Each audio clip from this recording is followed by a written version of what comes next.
ప్రకృతి ఒడిలో ఉమా మహేశ్వర్లు కొలువు తీరిన దివ్యక్షేత్రం యాగంటి ప్రత్యేకతల సమ్మేళనం. మహాశివరాత్రి ఏర్పాట్లతో దివ్య శోభతో అలరారుతుంది. చారిత్ర పుణ్యక్షేత్రం యాగంటి క్షేత్ర విశిష్టతపై హెచ్ఎంటీవీ ప్రత్యేక కథనం. పరమేశ్వరుడు పార్వతీ సమేతుడై అర్ధనారీశ్వరునిగా కొలువైన క్షేత్రం యాగంటి ఉమామహేశ్వర స్వామి క్షేత్రం. ఎర్రమల కొండల్లో వెలిసిన ఈ క్షేత్రాన్ని సందర్శిస్తే చాలు ఒక తెలియని ఆధ్యాత్మిక తన్మయత్వానికి లోనవుతారు. అసలు ఈ ప్రాంతంలో ముందుగా వైష్ణవ ఆలయాన్ని నిర్మించాలనుకున్నారు. కానీ అది శివాలయంగా ఎలా రూపాంతరం చెందింది? ఈ క్షేత్రంలో ఉన్న బసవన్న గురించి వీరబ్రహ్మేంద్ర స్వామి తన కాలజ్ఞానంలో చెప్పిన విశేషాలేంటి? ఈ క్షేత్రంలో కాకి వాలకూడదన్నటువంటి అగస్త్య మహాముని శాపం వెనుక ఉన్న మర్మమేంటి? మరి ఈ విషయాలన్నీ తెలుసుకోవాలంటే లేట్ ఎందుకు, స్టోరీలోకి ఎంటర్ అయిపోదామా? ఉమ్మడి కర్నూలు జిల్లా పుణ్యక్షేత్రాలకు పుట్టినిల్లు. ఇక నంద్యాల జిల్లాలో శ్రీశైలం, మహానంది, యాగంటి వంటి ప్రముఖ శైవ క్షేత్రాలు ఎన్నో ఉన్నాయి. ముఖ్యంగా యాగంటి క్షేత్రానికి ఓ విశిష్టత ఉంది. ఇది ఓ సుప్రసిద్ధ చెందిన శైవ క్షేత్రం. నంద్యాల జిల్లాలో శ్రీ పోతులేరి వీరబ్రహ్మేంద్ర స్వామి నివాసం ఉన్న బనగనపల్లెకు అత్యంత సమీపంలోనే ఉమా సమేత యాగంటేశ్వర ఆలయం ఉంది. అయితే ఈ ఆలయానికి ఓ ప్రత్యేకత ఉంది. ఇది పూర్తిగా వైష్ణవ సంప్రదాయంలో నిర్మితం కావటం విశేషం. ఇక్కడ కొలువు తీరిన నందీశ్వరుడు చూపలను ఆకట్టుకుంటున్నారు. ఈ క్షేత్రంలో కాకి సంచారం చేయదు. ఈ క్షేత్రానికి ఉన్నటువంటి అద్భుతమైన ప్రకృతి భక్తులను పరవశింపజేస్తుంది. యాగంటిలో ఆది దంపతులు ఉమామహేశ్వర్లుగా భక్తులకు దర్శనమిస్తారు. అగస్త్య మహాముని ఇక్కడ తపస్సు చేసినట్లు పురాణాలు చెబుతున్నాయి. కాలజ్ఞాన పురుషుడు పోతులూరి వీరబ్రహ్మేంద్ర స్వామి ఇక్కడ సమీపంలోని గుహల్లో తపస్సు చేయడమే కాకుండా కాలజ్ఞాన రచనలు ఇక్కడి నుంచి ప్రారంభించారని ప్రస్తావనలో ఉంది. ఆ పేర్లతో ఇప్పటికీ ఆ గుహలు ఇక్కడ ఉన్నాయి. 15వ శతాబ్దంలో విజయనగర పాలకుల్లో సంగమ వంశానికి చెందిన హరిహర బుక్కరాయలు ఈ దేవాలయాన్ని పునర్నిర్మించినట్లు చరిత్ర చెబుతుంది.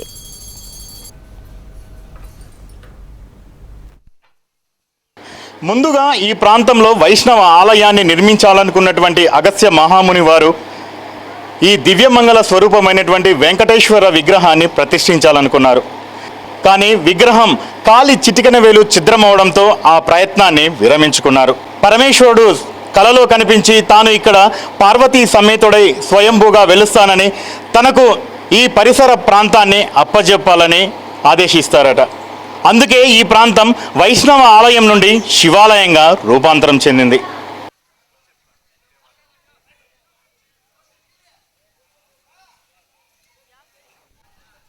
అనేక పురాణ కథలు ఉన్నాయి. అసలు ఇక్కడ ముందుగా వైష్ణవ సంప్రదాయం ప్రకారం ఆలయ నిర్మాణం చేసి శ్రీ వెంకటేశ్వర స్వామిని ప్రతిష్ఠించాలన్న సంకల్పంతో అగస్త్య మహామునులు ప్రయత్నించారని సమాచారం. అందుకు అనుగుణంగా వైష్ణవ ఆగమ పద్ధతిలో ఆలయ నిర్మాణం కూడా చేపట్టారు. ఇక ఆలయంలో ప్రతిష్ఠ చేసేందుకు అత్యంత సుందరంగా వెంకటేశ్వర స్వామి విగ్రహాన్ని కూడా తయారు చేశారు. అయితే ప్రతిష్ఠ చేయవలసిన సమయానికి శ్రీహరి దివ్యమంగళ విగ్రహ కాలిబొట్టున వేలు విరిగి ఉండటం గమనించి ఆ ప్రయత్నాన్ని విరమించుకున్నారని సమాచారం. దీంతో అగస్త్య మహామునికి పరమేశ్వరుడు కలలో కనిపించి ఆలయ నిర్మాణంపై సూచనలు చేసినట్లు సమాచారం. దీంతో మునులందరూ కలిసి పార్వతీ పరమేశ్వర్ల కోసం తపస్సు చేశారట. మునుల తపోబలంతో ఉమామహేశ్వర్లు కొలువుదీరిన యాగంటి ఇప్పుడు ఇలా కైలాసంగా విరాజిల్లుతుంది. గోవింద నామంతో పాటు శివపంచాక్షరి మంత్రము ఒకే ప్రాంతంలో ప్రతిధ్వనించే ప్రదేశము యాగంటి. అందుకు కారణము అగస్త్య మహాముని వారి తప ఫలితమే. ఈ క్షేత్రంలో మరొక ప్రాముఖ్యత కూడా ఉంది. క్షేత్ర పరిసరాలలో ఎక్కడ కూడా కాకి దర్శనమివ్వదు. అందుకు కారణం తన తపస్సుకు భంగం కలిగిస్తున్న కాకాసురునిపై అగస్త్య మహాముని వారు విధించిన శాపమే అంటారు పండితులు. యాగంటికి సంబంధించిన మరొక కథ కూడా ప్రచారంలో ఉంది. చిట్టెప్ప అనే భక్తుడు పరమేశ్వరుని కోసం ఘోర తపస్సును ఆచరించగా పులి రూపంలో శివుడు దర్శనమిచ్చారట. నేగంటి శివుని నేగంటి అంటూ సంభ్రమశ్చర్యలకు లోనయ్యాడట. దీంతోనే గంటి కాస్త యాగంటిగా మారిపోయిందని ప్రాచుర్యంలో ఉంది. ఇందుకు నిదర్శనంగా ఇక్కడ చిట్టెప్ప గుహ కూడా ఉంది. ఇక్కడ నుండి రవ్వలకొండ ప్రాంతానికి సొరంగ మార్గం కూడా ఉంది. ప్రెజెంట్ ఆ దారిని పూర్తిగా మూసివేశారు. యాగంటి క్షేత్రం తిరుమల స్థాయిలో వెలుగొందుతుందనే ప్రస్తావన కూడా బ్రహ్మం గారి కాలజ్ఞానంలో ప్రస్తావించడం విశేషం. ఇక్కడ ఉన్నంతసేపు మానసిక ప్రశాంతత కలుగుతుంది. చుట్టూ కొండల నడుమ నుండి వచ్చే గాలితో శరీరం నూతన ఉత్తేజాన్ని పొందుతుంది. యాగంటి బసవన్న అంతకంతకు పెరిగి కలియుగాంతమున రంకె వేసేను, అది విని జనులు కొందరు చచ్చేను అంటూ కాలజ్ఞానంలో వీర బ్రహ్మేంద్ర స్వామి యాగంటి బసవేశ్వరుని గురించి ప్రస్తావించారు. దానికి అనుగుణంగానే ప్రతి సంవత్సరం కూడా ఆవగింజంతా పెరుగుతూ 20 సంవత్సరానికి అంగుళమంతా పెరుగుతున్నారట. గతంలో కేవలం ఈ మండపం వరకు మాత్రమే పరిమితమైనటువంటి నంది దాని పరిధి దాటి పెరగడమే అందుకు ప్రత్యక్ష నిదర్శనం. యాగంటి క్షేత్రంలో మహాశివరాత్రి కార్తీక మాసంలో ఇక్కడ విశేషంగా పూజలు జరుగుతుంటాయి. ఇక్కడి కోనేరులోకి నంది నోటి నుంచి వచ్చి నీటి దార కలుస్తుంది. ఏడాది పొడవునా ఈ దార రావటం విశేషం. అలాగే కోనేరు నీటి మట్టం కూడా ఎప్పుడూ ఒకేలాగా ఉంటుంది. ఈ కోనేటిలో స్నానం చేస్తే సర్వ రోగాలు నయమవుతాయని భక్తుల నమ్మకం. కోనేరు నీటితో ఔషధ గుణాలున్నాయని, రోగాలు కూడా నయమవుతాయని విశ్వాసం కూడా భక్తుల్లో ఉంది. అగస్త్య మహాముని ఈ కోనేటిలోనే పుణ్య స్నానం ఆచరించి తపస్సును ప్రారంభించేవారట. ఈ పుష్కరిణిలోకి వచ్చే నీరంతా ఆలయానికి 15 కిలోమీటర్ల దూరంలో ఉన్న ముచ్చట్ల దేవస్థానం వద్ద ఉన్న గుండం నుండి వస్తుందంట. అది తెలుసుకునేందుకు ముచ్చట్ల గుండంలో అధిక మొత్తంలో పసుపు కుంకుమను కలిపితే అవి యాగంటి కోనేరుకు చేరుకున్నాయని ప్రయోగాత్మకంగా వాస్తవాన్ని తెలుసుకున్నారు. యాగంటి పుణ్యక్షేత్రంలో మరొక ప్రధాన ప్రత్యేక ఆకర్షణ స్వామివారి పుష్కరిణి. ఇక్కడి నుంచి 10 కిలోమీటర్ల దూరంలో ఉన్నటువంటి ముచ్చట్ల అనే ఆలయ సమీపంలో ఉన్నటువంటి బుగ్గ నుండి అంతర్వాహినిగా ఈ నీరు ఈ క్షేత్రానికి వస్తుందని పండితులు సెలవిస్తున్నారు. ఎన్నో ఔషధ గుణాలు ఉన్నటువంటి ఈ నీటిలో స్నానం చేస్తే శరీరం నూతన ఉత్తేజాన్ని పొందుతుందని, అంతేకాకుండా ఈ నీటిని ఈ చుట్టూ పరిసర ప్రాంత ప్రజలందరూ కూడా తాగునీటిగా ఉపయోగిస్తారు. యాగంటిలో భక్తులు చూడవలసిన విశేషాలు చాలానే ఉన్నాయి. అగస్త్య మహాముని గుహ ఇందులో ఒకటి. ఈ గుహ మెట్టు నిటోరుగా ఉంటుంది. 120 మెట్లు ఉన్నటువంటి ఈ గుహ సహజ సిద్ధంగా ఏర్పడింది. ఇక్కడే శివలింగం, ఆదిశేషు ఆకారాలు కనిపించడం విశేషం. ఇక్కడ నుంచి పలు పుణ్యక్షేత్రాలకు సొరంగ మార్గాలు ఉన్నట్లు చెబుతారు. కాలి బొటన వేలు విరిగిన శ్రీ వెంకటేశ్వర స్వామి వారి దివ్య మంగళ విగ్రహం ఇక్కడి అగస్త్య మహాముని గుహలో ఉంది. చరిత్రలో ఎంతో మంది శివకేశవుల వర్గాలుగా విడిపోయి కలహాలు చేసుకున్న సందర్భంలో హరిహరులకు భేదం లేదని తెలిపేందుకు సాక్షిభూతంగా ఇక్కడి యాగంటి క్షేత్రాన్ని ఉదాహరిస్తారు. ఆలయానికి వచ్చిన వారు నమ శివాయ అన్న శివ పంచాక్షరి నామంతో పాటు గోవింద అన్న నామాన్ని ఒకే చోట ప్రతిధ్వనించేలా పలకటం ఇక్కడి క్షేత్ర సందర్శనలో చూడొచ్చు.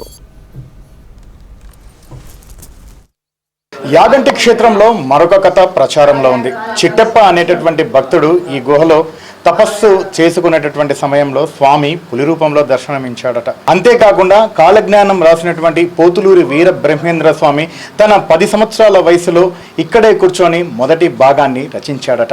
ఈ ప్రాంతంలోనే గరిమిరెడ్డి అచ్చమాంబ తనయుడికి బ్రహ్మానందరెడ్డికి చూపు తెప్పించాడని స్థానికులు స్పష్టం చేస్తారు. మరణించి చేస్తున్నారు. వైకుంఠం నుండి వెంకటేశ్వర్ని అవతారంలో భువికి దిగివచ్చిన శ్రీ మహావిష్ణువు తొలి పాదం ఈ ఆలయం వద్దనే పడిందని, 2వ పాదం దేవుని తొలి గడప కడపలో, 3వ పాదం తిరుమలలో పురాణాల్లో ప్రస్తావన ఉంది. అందుకే తిరుమల కంటే ముందుగా ఇక్కడే వెంకటేశ్వర స్వామి విగ్రహ ప్రతిష్ఠ ముందే జరిగినట్లు ప్రచారంలో ఉంది. యాగంటి దివ్యక్షేత్రంలో ఎక్కడా కాకులు కనిపించవు. దీనికి చారిత్రక పురాణ ఇతిహాసాల నేపథ్యం ఉందని చెబుతారు. ఈ యాగంటి క్షేత్రంలో మహాశివరాత్రి బ్రహ్మోత్సవాలు అత్యంత వైభవంగా జరుగుతాయి. 25వ తేదీ నుంచి ఫిబ్రవరి 25వ తేదీ నుంచి మార్చి 1వ తేదీ విశేషంగా జరుగుతాయి. 25వ తేదీ ఉదయం ప్రాతకాలంలో స్వామివారికి ప్రత్యేక అభిషేకాల అనంతరము స్వామివారికి ధ్వజారోహణం స్టార్ట్ అవుతుంది. ధ్వజారోహణంతో స్వామివారి ఉత్సవాలు స్టార్ట్ అవుతాయి. మరుసటి రోజు 26వ తేదీ ఉదయం ప్రత్యేక అభిషేకాలు, అర్ధరాత్రి 12 గంటలకు స్వామివారికి లింగోద్భవ విశేష అభిషేకము లింగోద్భవ కాలంలో, అలాగే తెల్లవారుజామున 4 గంటలకి స్వామివారి కళ్యాణోత్సవం అంగరంగ వైభవంగా జరుగుతుంది. అలాగే 28వ తేదీ సాయంత్రం 4 గంటలకి స్వామివారి రథోత్సవం కూడా అంగరంగ వైభవంగా జరుగుతుంది. ఈ రాష్ట్రం నలుమూలల నుంచి యొక్క రథోత్సవానికి భక్తులు విశేషంగా తరలి వస్తారు. అలాగే 1వ తేదీ ఉదయం స్వామివారికి వసంతోత్సవం, తెప్పోత్సవం జరుగుతుంది. శివదీక్ష విరమణ కూడా ఉంటుంది. సాయంకాలం 5 గంటలకి ధ్వజ అవరోహణంతో ఈ యొక్క మహాశివరాత్రి బ్రహ్మోత్సవాలు ముగుస్తాయి. ఇలాంటి క్షేత్రంలో ఉమామహేశ్వరుల వారు సతీ సమేతంగా స్వయంభూగా ఇవ్వడం జరిగింది. ఎక్కడైనా స్వామివారికి లింగాకృతి ఉంటుంది, అమ్మవారికి విగ్రహ రూపంలో ప్రత్యేక ఆలయాలు ఉంటాయండి. కానీ ఈ క్షేత్రంలో స్వామివారు అమ్మవారు సతీ సమేతంగా స్వయంభూగా వెలిసారండి. ఇక యాగంటి క్షేత్రంలో ముఖ్యంగా చెప్పుకోవాల్సింది బసవన్న గురించి. వీరబ్రహ్మేంద్ర స్వామి తన కాలజ్ఞానంలో కలియుగం అంతమయ్యే సమయంలో యాగంటి బసవన్న లేచి రంకె వేస్తాడని ప్రస్తావించాడట. గర్భాలయానికి ఈశాన్య ప్రాంతంలో ఉన్న నందీశ్వరుడు దినదిన ప్రవర్తమానంగా ప్రతి ఏడాది ఆవగింజంత పెరుగుతూ 20 సంవత్సరాలకి అంగుళం మేర పెరుగుతున్నాడు. అయితే ఇది కేవలం మాటలే కాకుండా ఆర్కియాలజీ డిపార్ట్మెంట్ పరిశోధించి నిర్ధారించింది కూడా. 20 సంవత్సరాలకి అంగుళం చెప్పున నంది పెరుగుతుందని స్పష్టం చేస్తున్నారు. గతంలో ముఖ మండప స్తంభాల మధ్య మాత్రమే ఉన్న నందీశ్వరుడు ప్రస్తుతం వాటిని దాటి బయటకు రావడం గమనించవచ్చు. ఉమామహేశ్వర స్వామి దర్శనం అనంతరం ప్రతి ఒక్కరూ అత్యంత భక్తితో బసవన్నకు నమస్కరించడం ఇక్కడ ఆనవాయితీ. స్వామివారి మొదటి పాదం అంటారు, రెండోది కడప, మూడోది తిరుమల. స్వామివారి కుడికాలి బొటనవేలు కొద్దిగా ఇరిగిపోవడం వల్ల స్వామివారిని ఇక్కడ ప్రతిష్ఠ చేశారు. స్వామి కుడికాలి బొటనవేలు ఇరిగిపోకపోయి ఉండింటే స్వామిని ప్రధాన గర్భగుడిలో ప్రతిష్ఠించి ఉండేవాళ్ళు. ఇక్కడే తిరుమల అయి ఉండేది. అందుకే ఆనాటి నుంచి ఈనాటి వరకు కూడా పెద్దలు ఏమంటారంటే యాగంటి మొదటి పాదం, కడప రెండవ పాదం, తిరుమల మూడవ పాదం చాలా పవిత్రమైన పుణ్యస్థలం అంటారు. మొత్తం ఇక్కడ 3 గుహలు ఉన్నాయి. ఈ 3 గుహలు కూడా మానవులు తయారు చేసినవి కాదు, ఆనాడు ఋషీశ్వరులు తయారు చేసుకున్నారు. ఈ 3 గుహల్లో కూడా వీరబ్రహ్మయ్య స్వామి తపస్చేసి తన శిష్యురాలైన అచ్చమాంబ గారికి కాలజ్ఞానాన్ని బోధించిన మహాప్రదేశమే యాగంటయ్య. ఆనాడు పెట్టిన శాపం మూలంగా ఈనాటి వరకు కూడా 2 పక్షులు మనకు కనిపించవు. యజ్ఞములు యాగములు ఎక్కువగా జరగడం వలనే ఈ క్షేత్రానికి యా అనే పేరు మీదుగా యాగంట అనే పేరు వచ్చింది. మనం ఎక్కడ చూసినా శివుడు లింగరూపుడేనాయన. కాశీలో కూడా శివుడు లింగాకారమే. ఒక్క యాగంటి మహాక్షేత్రంలోనే అమ్మవారు పరమేశ్వరులు ఆది దంపతులే అంటే ఉమామహేశ్వర స్వామి ఏకశిలపైన దర్శనమిచ్చే మహాక్షేత్రమే యాగంటి. అగస్త్యుల వారు ఇక్కడ కూర్చొని తపస్సు చేసుకుంటుంటే కాకాసుడు రాక్షసుడు వచ్చి కావు అని గందరగోళం చేయడం వల్ల అగస్త్యుల వారి యొక్క తపస్సు భంగం కలిగింది. అందువల్ల ఈ క్షేత్రంలో కాకి కానీ నవగ్రహపీఠం కానీ ఈ ఆలయంలో లేదు. అందుకు శని సంకల్పం అనే ఆలయంలో ఆకాశ దీపం వెలిగిస్తే సర్వదోషాలు తొలగిపోతాయని భగవంతుని సన్నిధిలో శ్రీ ఉమామహేశ్వర స్వామి సన్నిధిలో దీపం వెలిగించడం జరుగుతుంది. ఇక్కడ ఉమామహేశ్వరం దర్శించిన వారికి మంచి విశేషమైన ఫలితాలు దక్కుతాయని కూడా కోరుకుంటూ ఇక్కడ ఇంటర్వ్యూ చేస్తున్నాం. ఆకాశ దీపం వెలిగించిన వారికి ఇక్కడ వచ్చిన శుభ ఫలితంలో ఏంటంటే మెయిన్ ఆరోగ్యము, కళ్యాణము, ఉద్యోగము, సంతానము, వ్యాపారము. 9 నవగ్రహాలు లేని చోట యాగంటి క్షేత్రం అంటారు. ఇక్కడ దీపం వెలిగిస్తే సమస్త సుఖ సంతోషాలతో మంచి విశేషంగా స్పందన వస్తుందని చెప్పి ఆ ఉమామహేశ్వర కృపకు పాత్రలు అవుతారని కోరుతున్నాను. యాగంటి క్షేత్రం చేరుకోవడానికి రోడ్డు మార్గం ఒక్కటే ఉంది. బనగానపల్లి ప్యాపిలి మార్గం నుంచి యాగంటి చేరుకోవాలి. ఇక్కడ కర్నూలు నగరానికి యాగంటి క్షేత్రం 100 కిలోమీటర్ల దూరంలో ఉంది. కర్నూలు, బనగానపల్లి, నంద్యాల నుంచి యాగంటికి బస్సు సౌకర్యం కూడా ఉంది. ఇక మహాశివరాత్రి నేపథ్యంలో యాగంటి క్షేత్రం ఆధ్యాత్మికతతో వెలిగిపోతుంది. శివరాత్రి నాడు భారీ సంఖ్యలో భక్తులు ఇక్కడికి తరలివస్తారు. ఇక్కడి ఎమ్మెల్యే బీసీ జనార్దన్ రెడ్డి ప్రత్యేక దాతగా వ్యవహరించనున్నారు. ఉమా సమేత యాగంటేశ్వరిని దర్శించుకునేందుకు వచ్చే భక్తులకు తన సొంత ఖర్చులతో స్వామివారి ప్రసాదాన్ని ఉచితంగా అందించనున్నారు. అంతేకాకుండా బ్రహ్మోత్సవాల సమయంలో ఆలయానికి వచ్చే వాహనాలకు టోల్ రుసుమును కూడా రద్దు చేశారు. స్థానిక కుల సత్రాల వారి సహకారంతో బ్రహ్మోత్సవానికి తరలివచ్చే భక్తుల కోసం దేవస్థానం ఉచిత అన్నదానాన్ని కూడా ఏర్పాటు చేయనుంది. మహాశివరాత్రి వేడుకలకు యాగంటి క్షేత్రం ముస్తాబైంది. దేశంలో ఎక్కడా లేని విధంగా ఒకే శిలపై పార్వతీ పరమేశ్వరులు అర్ధనారీశ్వరులుగా కొలువైనటువంటి క్షేత్రం యాగంటి ఉమామహేశ్వర స్వామి క్షేత్రం. ఒక్కసారి ఈ క్షేత్రాన్ని సందర్శిస్తే సకల జన్మ పాపాలు తొలగిపోతాయని ప్రతి భక్తుడు ప్రగాఢంగా విశ్వసిస్తారు. మహాశివరాత్రి సందర్భంగా ఈ ఆలయం కొత్త శోభను సంతరించుకుంటోంది. తన నియోజకవర్గ పరిధిలో యాగంటి క్షేత్రం ఉండడంతో మంత్రి హోదాలో తొలిసారిగా ఆలయ అభివృద్ధిపైన మహాశివరాత్రి వేడుకలపైన సమీక్ష సమావేశాన్ని నిర్వహించారు రోడ్లు భవనాల శాఖ మంత్రి బీసీ జనార్దన్ రెడ్డి. ఆలయానికి వచ్చే భక్తులకు సౌకర్యాలతో పాటు ప్రసాదాన్ని తన వంతుగా ఉచితంగా పంపిణీ చేసేందుకు సిద్ధమయ్యారు. కెమెరామెన్ రమణ రామ్మోహన్లతో హరికిషన్, విషయం టీవీ, యాగంటి, నంద్యాల జిల్లా.